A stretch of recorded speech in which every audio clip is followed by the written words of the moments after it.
Meron po tayo. Sige ma'am, palagyan na lang konting maanghang. Okay po.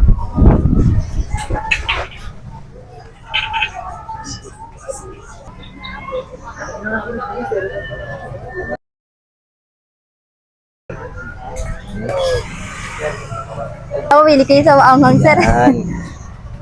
Yeah. Ano yan ma'am? Okay na to, sir. Sige ma'am, titikman ko na yan ha. Yes. Baka tikman pa ng tatlong yun, no? Thank you. Thank you po. So yun nga mga paps, dito ngayon tayo sa Poblacion 1, Tansa, Cavite. Bali dito lang to sa may malapit sa may simbahan. At dinayo natin yung isa sa nagtitrending na Bruce Coffee. Ito yung natin yung kape, walang pambara. Kaya pumunta tayo sa Nood Hub at umorder tayo ng fried noodles. Or as low as 50 pesos, makakatikim ka na ng fried noodles. Pero yung in-order ko, pinaka-special sa kanila ng 150 ah. So wag natin patagalin mga paps. Tikman natin. Sila daw mga sauce, oyster sauce, barbecue, teriyaki, peanut sauce. Gusto nyo kayo ang mag-DIY ng mga sauce, pwede naman. Kung hindi kayo marunong, pwede kayo magpaturo kay ma'am. Ay, mix muna natin yan. Ay, sarap. Sheesh. Ayan.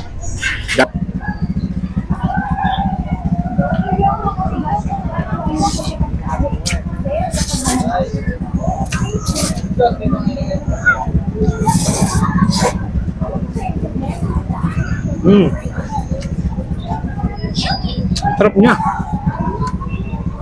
Nagalo-halo yung mga lasa na sana. Sa bibig. Panalo, sarap.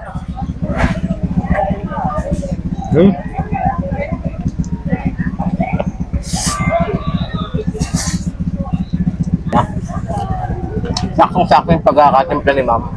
Tsaka kasi yung pinagawa ko, hindi ako marunong.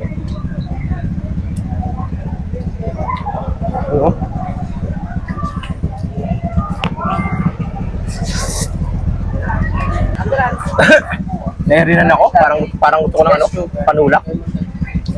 Dahil dyan, order tayo sa Bruce Coffee. Tala, natin. Limon natin. Ang order ko nga pala salted caramel.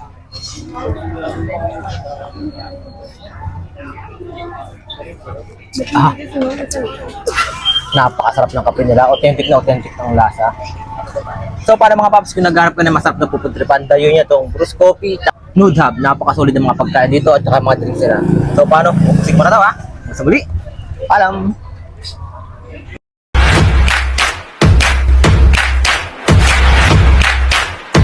Hanggang sa muli. Paalam.